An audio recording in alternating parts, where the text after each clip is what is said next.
Le lendemain matin, dans l'aquarium, Gilles ouvre son plan d'évasion en bloquant le filtre. L'eau deviendra si sale que le dentiste pour tout mais nettoyeur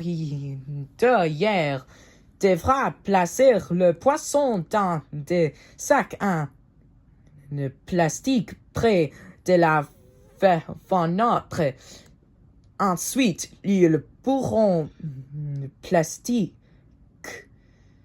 par le ventre, soutre dans le bord. Gilles envoie Nemo bloquer la roue.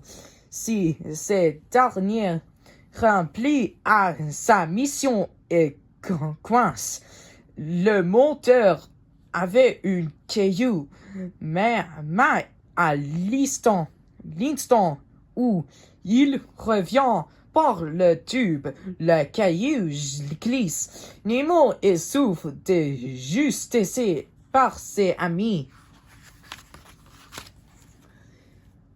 Au même moment, Marin reprend ses esprits sur le dos du grand crush, une tortue de mer. Eh bien, tu l'as échappé, Bill.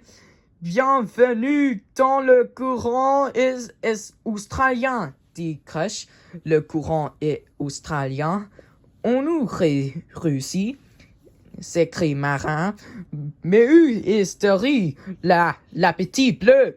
Regarde, elle est juste en dessous.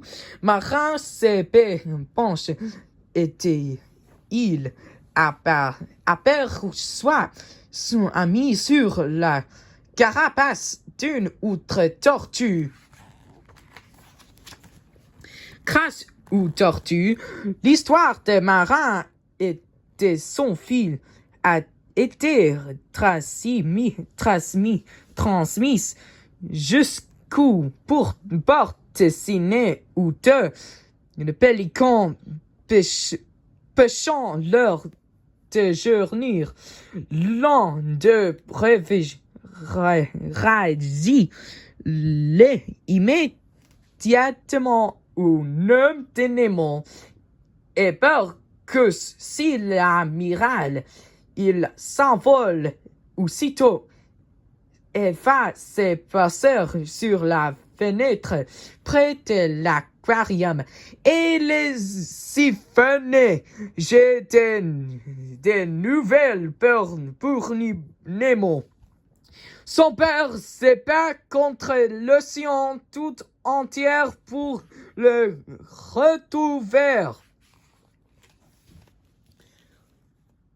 Au récit de ventre de son père, Nemo se sent tout ragilardi. Il remonte vers la surface, place le caillou dans le volant de rotation, arrête le mécanisme, puis disparaît. À l'extérieur du tube, Gilles s'affole. Sushi, tout va bien? Dis quelque chose, tu m'entends? Nemo surgit derrière lui, fier d'avoir réussi sa mission. Mais oui, j'ai la tonton! Marin et Terry ont quitté le courant et australien. Nous n'avons plus qu'à continuer du droit, déclare Marin alors qu'il regarde le grand fold. Mais une énorme monstre surgit derrière eux, une baleine. Ouf! La baleine ne mangeant que des grilles.